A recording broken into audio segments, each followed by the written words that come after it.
Our boy Delson starts the game off as a pretty normal dude. He gets into trouble for tagging walls, and his parental figure Betty seems to imply that he's a little bit of a troublemaker here and there, but it's nothing too crazy.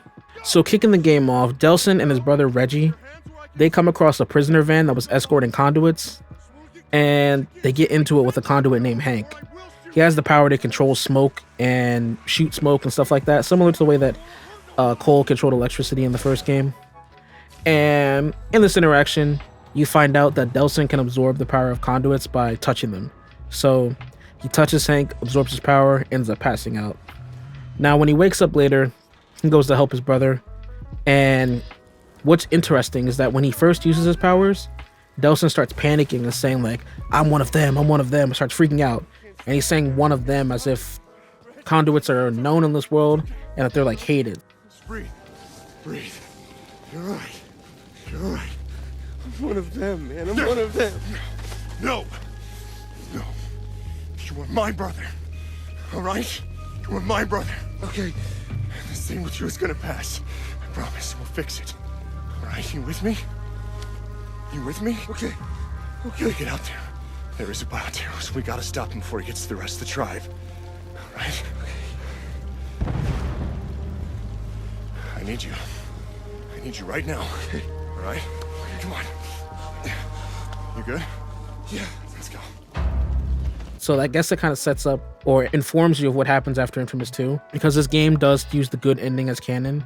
So it kind of tells you that Cole's sacrifice didn't kill every conduit in the world and that they're still kind of looked at as bioterrorists. So when Delson becomes a conduit, he's like, oh shit, like this is a negative. This is something that's horrible. And you basically see in Reggie that Reggie is also not accepting of the conduits. He's low-key kind of, I guess, racist. How the hell did he get through? I think he ran through. You can do that? It's only one way to find out. Nelson's a bioterrorist too. Wait, he's not! Damn it. The tribe hears about you, there's gonna be a panic. Fine, go. Control the mobs. Right, I'm coming back with help. See if Betty's in there with the bioterrorist, and be careful. You know what those freaks are capable of. That's gotta be racist. There's no way. Throughout this game, the actions that you make, whether good or evil, kind of influence how Reggie responds or how Reggie will act towards conduits going forward.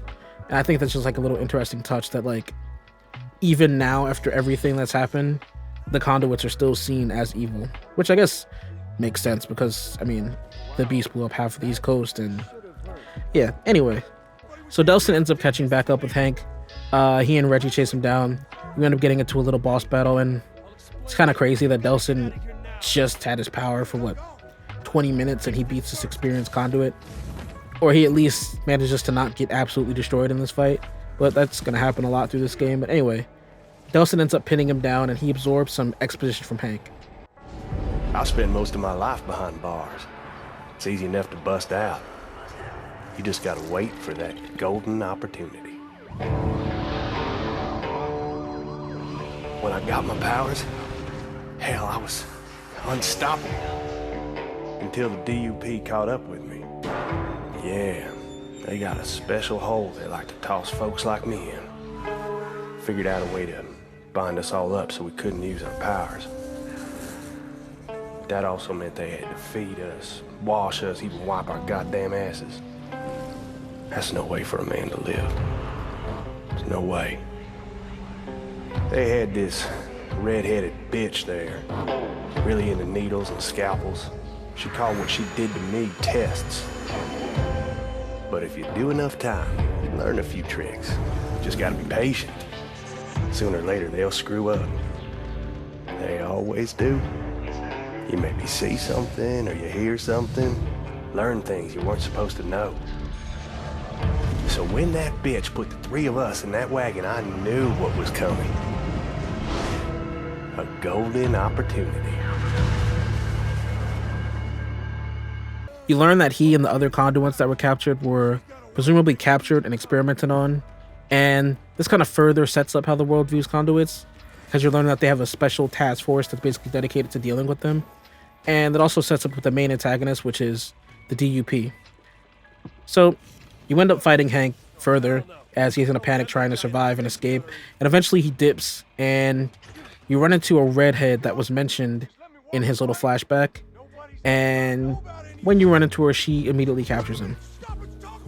And again, this game hammers home the way that this world views conduits, because the second she sees you, she starts calling you a bioterrorist, starts antagonizing you, and assuming that you're basically up to no good.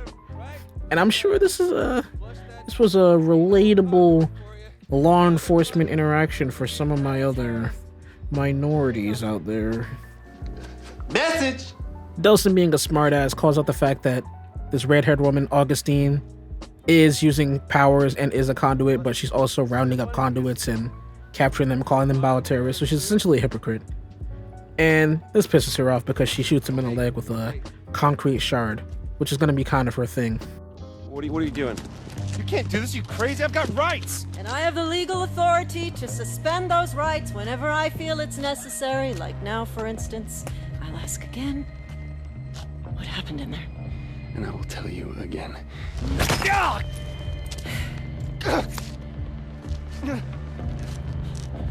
I'm told that hurts.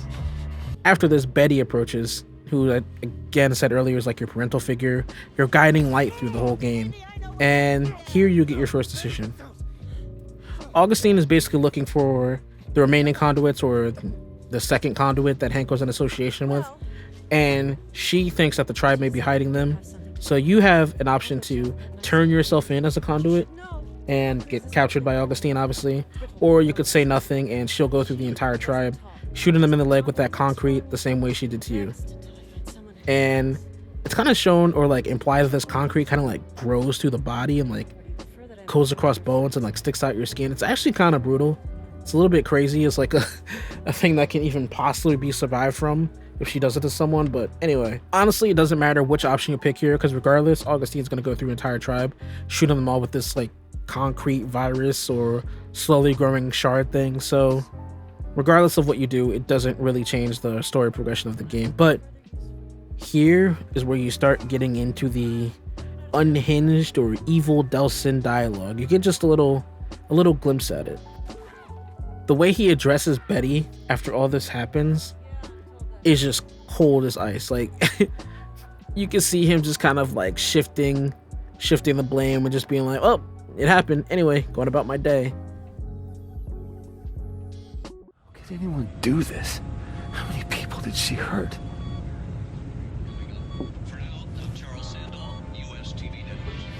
And no one could stop her?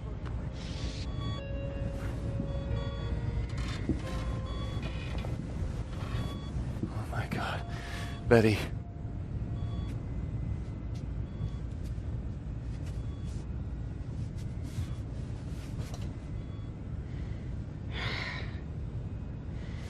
I'm glad to see you're up. Yeah. I guess Augustine wasn't bluffing, huh? Well, no one here was gonna turn you in to protect themselves. We're Comish. We take care of our own.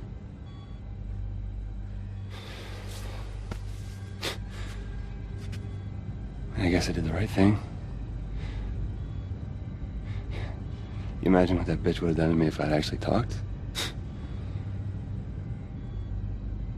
Probably the same thing she did to everyone else in this room when you didn't.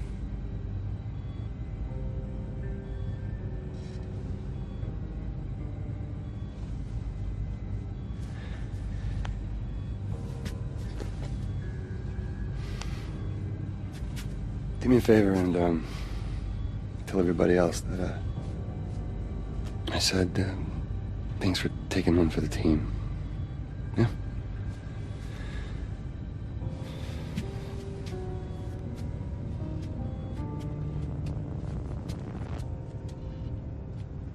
Now, it is kind of weird because after this conversation, he does go to his brother, and you can see that Delsin is completely heartless and that he does actually care about what happens to the tribe, because then speaking with Reggie, you can see he does want to help them and find like a way to fix everything that happens. So from this moment, you could say like, yeah, Delsin was being a little bit cold to Betty, but you know, like he's not far gone yet. Like he's not completely unhinged and over the edge. But this was basically just to establish a few things that we're going to need to know going forward. One, We've established that Delsin is a conduit himself, and he can absorb other conduits' powers through physical touch. 2, we've established a relationship between Delsin and his brother. We know they're pretty tight, and we know that his brother is also not too fond of conduits. 3, we met Hank. He gave us our smoke power, and we saw the torture and experiments that he went through.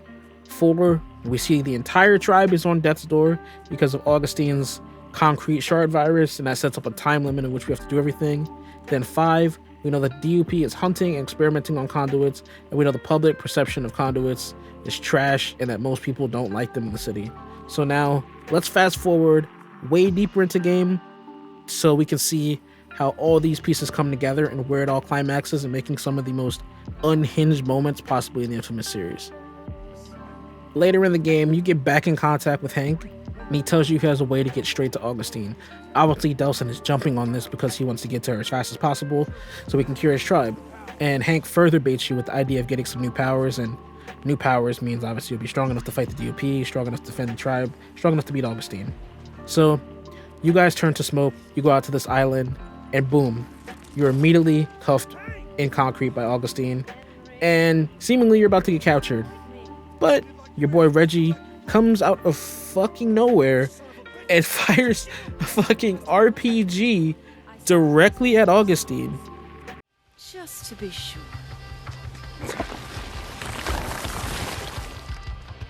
Oh, lady. When my brother finds out what you did, oh, he is gonna... He's gonna what?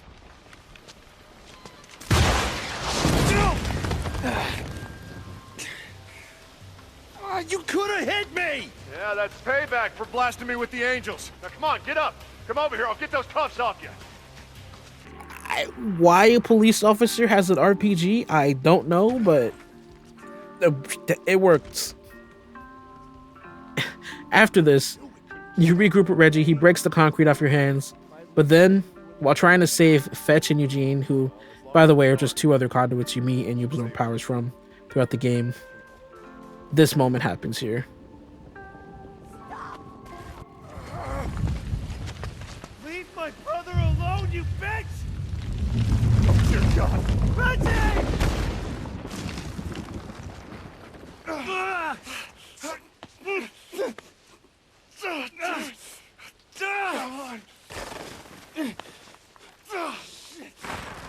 Reggie!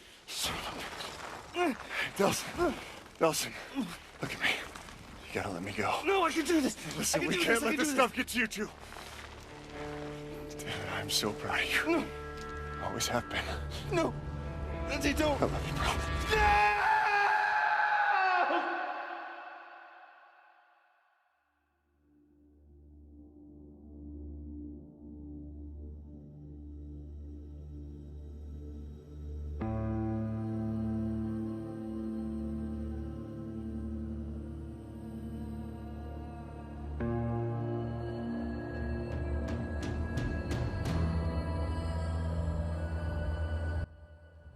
Now, again, addressing some of the weird writing choices in the game.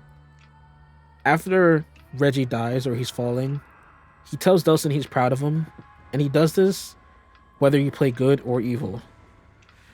Now, me being an Infamous shill, I kind of justified this in my own headcanon, as despite all the butting of heads you've been doing throughout the entire game, Reggie still, for the most part, always came through for you.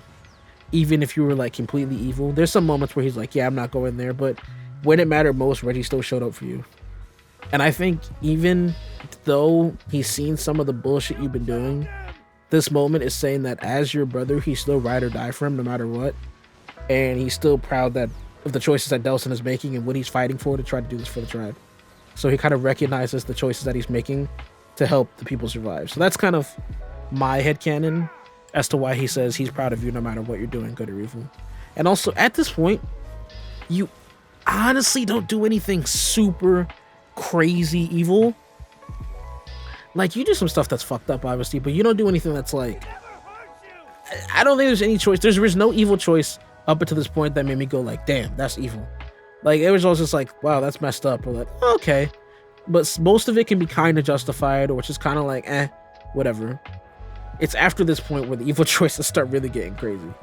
And I think that was intentional, because I think it's in evil Delsin mode, at least. After Reggie dies, Delsin is just like, fuck this, I'm turning up, and I'm not holding back anymore.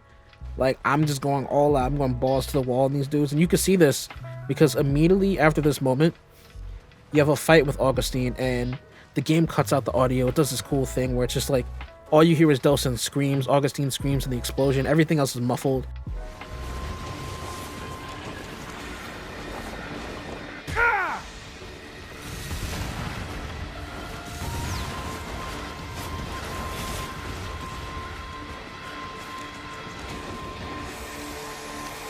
One cool little thing is when Delsin does his orbital drop.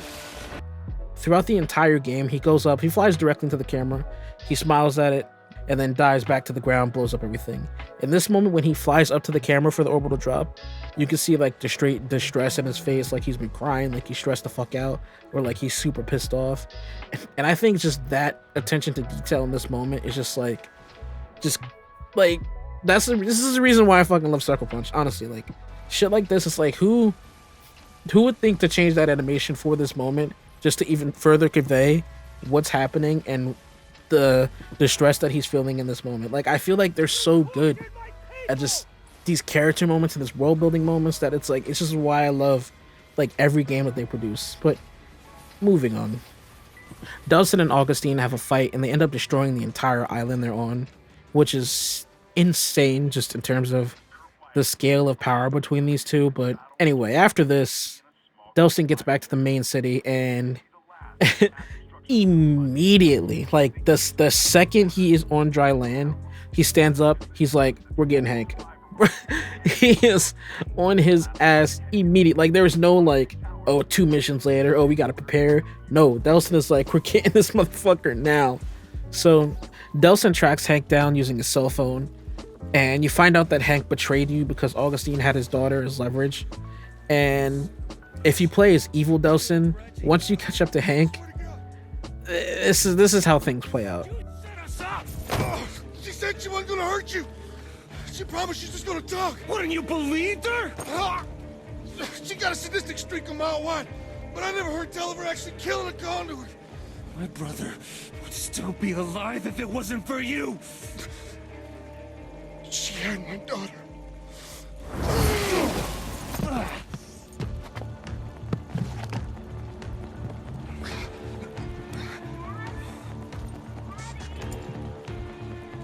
Where are you?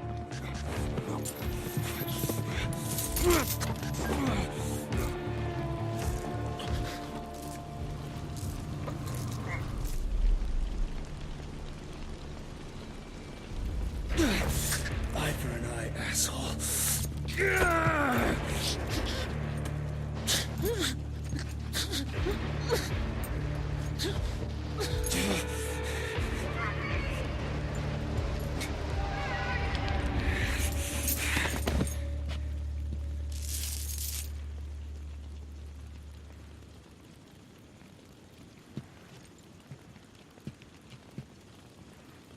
Now, as I said before, this game's evil decisions aren't really that much or that impactful.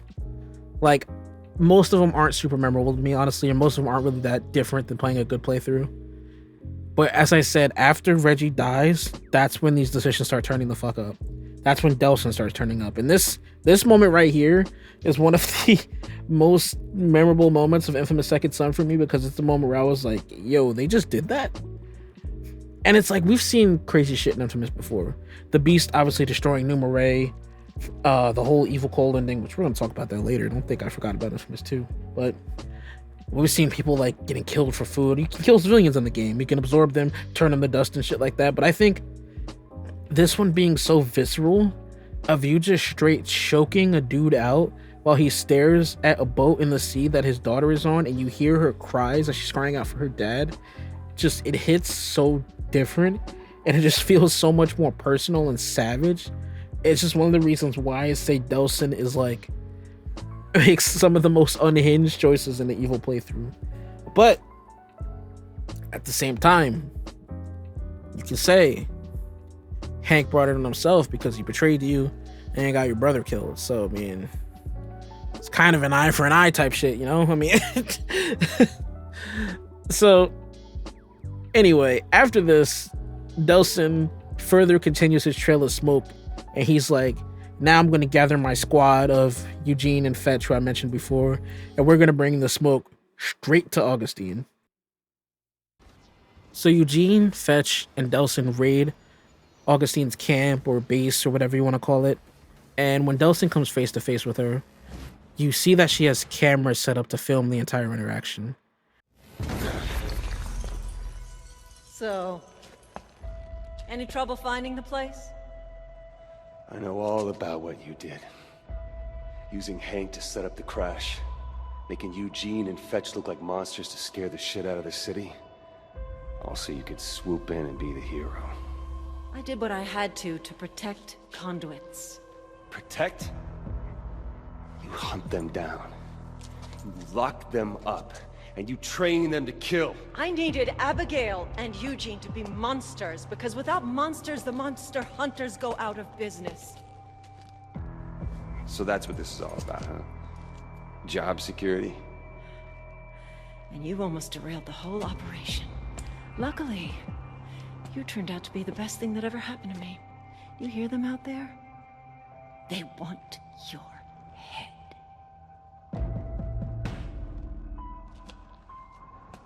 And once the world sees the head of the DUP, saving them from the biggest bioterrorist threat of the last 7 years, your death will buy my DUP at least 20 more years of funding. I'm so glad we met when we did. Don't be. Oh no. Are you gonna kill me now? You're goddamn right I am. Now, this moment, I think, is really, really dope. To sidetrack for a second, this game has a theme of government and law enforcement surveillance, and basically, like, Big Brother and Delsin, as a whole, whether good or evil, is kind of like the anti-establishment character. Like, he's tagging buildings and shit. Like, you know, he's meant to be, like, against this type of thing. The thing about Augustine that I think is interesting is she's basically recording your whole interaction with her to use it as justification to give the DUP more power to address these conduits. Now, this is a really dark thing, I think, because basically she's setting up real-time propaganda to show the conduit menace, to get people to be more afraid of conduits so she can justify her imprisonment, her experiments, and everything that she's doing even further. And I think this is like a really clever social commentary, because it's basically showing that Augustine or the big powers basically think that people are just so stupid, or maybe rightfully so, people are so dumb that all it takes is just like these nuggets of propaganda, these posters, these radio broadcasts saying that, oh, this group of people is so evil, like blah blah blah, you shouldn't care that we're locking them up, we shouldn't care that we're beating the shit out of them, we shouldn't care that we're imprisoning them in these islands. Like, basically it's making the average person feel like it's okay that this is happening to that group of people because they're the bad guys and I'm not. So in the fight with Augustine showing her awareness of Delsin abilities actually does something incredibly smart here and forces Delsin to absorb her concrete powers, because when Delsin absorbs a new power, he basically ends up depowered until he's able to absorb blast shards from around him to power back up. So she essentially forced him to absorb her powers so that he turns like relatively back into a normal person. And that's just some battle IQ right there. But in absorbing her powers, he also absorbs her backstory. You get some exposition. You got it.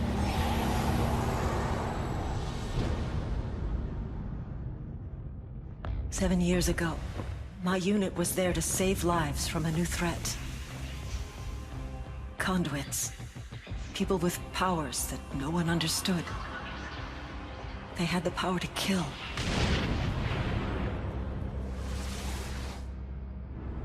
And the power to transform some of us into conduits too. I found another survivor.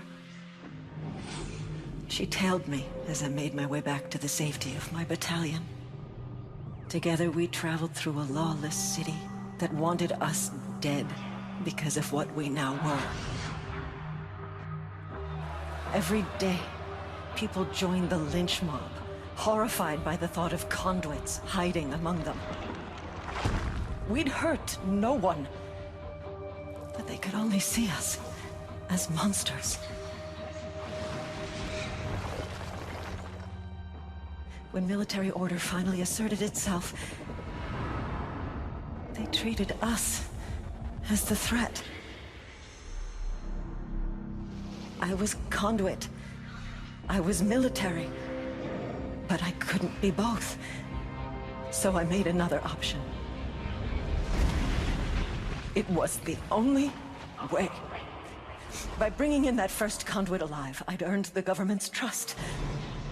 And that was just the start. They funded the creation of the DUP, thinking we were just freaks, hunting down other freaks. But that wasn't it.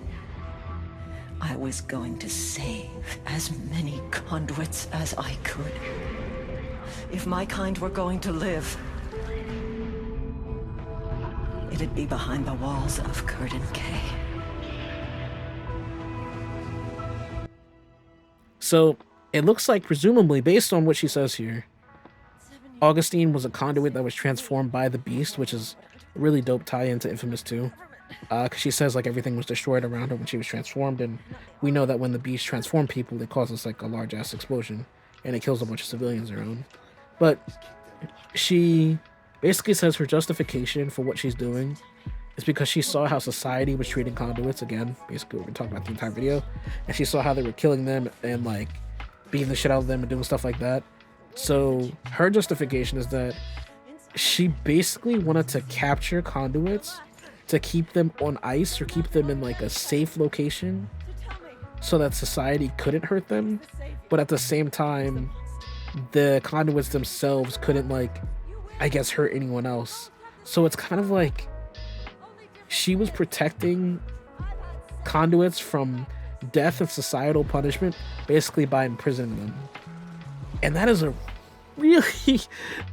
crazy mindset to say, like, I'm gonna protect my people by, like, essentially locking them up against their will to keep them safe. But I mean, hey, it technically worked because all the conduits that she did lock up didn't get killed, and whether, I guess you'll see at the ending, they all basically end up getting freed by Delsin. So in a sick way, it actually did kind of work.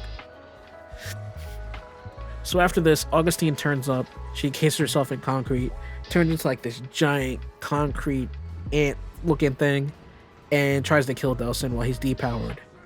And she makes a comment here which is hilarious, because it's been a thing that's basically been throughout the entire game. She's had 7 years to master her abilities. Delsin would be brand new to them. So how the fuck could he possibly beat her in the fight? He's been doing this the entire game, beating people who are, like, master of using their abilities, and he only has them for, like, a short amount of time.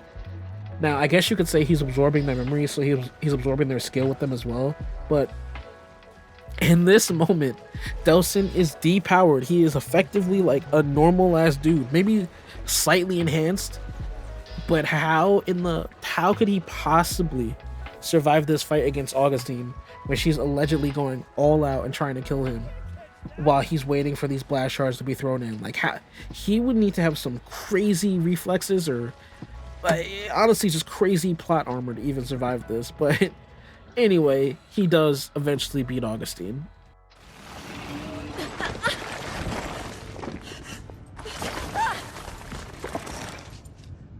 Yeah, I'm told that hurts. Augustine had come to Seattle with a plan. To spread fear, panic, chaos, make herself out to be a hero. Her plan was soon shattered by monsters she had made. Fetch, Eugene, and me. For 2 weeks, Augustine had controlled Seattle. Now it was our turn. Who the hell was gonna stop us? Oh, and the hundreds of conduits Augustine had locked away at Curtain Case Station? I'm gonna shake each and every one of their hands on their way out the door. So many different powers, all in one place. I'll be the kid in the candy store. But first, I had a promise to take care of.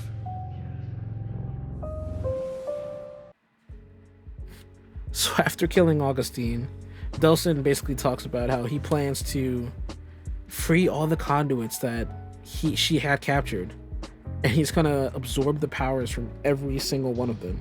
Meaning that this man will have like hundreds of powers at his disposal, assuming that he gets the blast shards for them. But like, that's fucking ridiculous. Like, this dude will be so ridiculously OP at that point. But anyway, we do have to circle back to the tribe, because that was the whole point of finding Augustine. And for this part, we're just gonna let this part play out. Hey, Akomish Nation! Local heroes back home. There's my girl. Whoa, whoa, whoa, whoa, whoa, whoa, slow down. What? Come back to save the day. The TV news showed everything. It showed everything. Okay, look, about I that... saw you kill dozens of innocent people. What did you want me to do? Okay, I wasn't gonna let anybody or anything stop me from getting back to you, to save everybody. We're Akomish. We take care of our own, right? Hey, take it easy. You have disgraced our people. You have disgraced our ancestors. And you have disgraced the memory of your brother. You are Akomish no longer.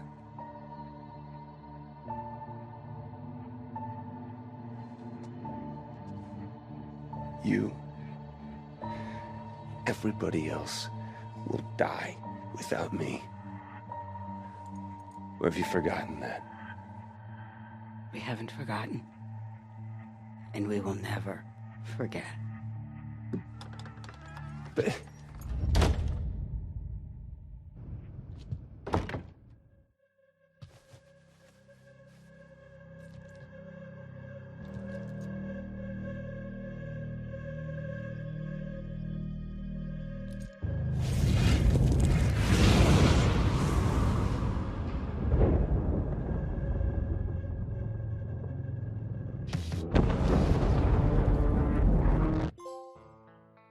So this moment here, when I first played through Second Son's Evil Ending, and I got to this moment, I literally was just sitting there with the controller in my hands like, bruh. Like, there was like, he literally just killed basically his entire family. Like, he took an entire tribe off of the map. And I was just sitting there like, there's no way that this man just did that. And then, you know what hits you a little bit after that is when you think about it. The entire tribe was dying of this concrete virus that Augustine gave them. It was still growing, even though she was like defeated. That virus was still in them, or they were still infected with it. So when Betty turns Delsin away, she basically sentences the entire tribe to like a slow and painful death. So basically the entire tribe would die anyway. So in a sick way, you could say that Delsin, by going up in orbital dropping and blowing up the entire Akomish tribe, that he basically spared all of them, or basically gave them all a mercy in a crazy way. And like, I think just like the nuance of this ending, and like, and just the performance of it, and just how everything is executed, just makes the shit like so perfect for me. And then what makes it even crazier, just based on how they did this, is like, you don't see the explosion of the orbital drop. It cuts to black right before it hits, just goes straight into the credits. So there is no like screams or like big boom, no aftermath or anything.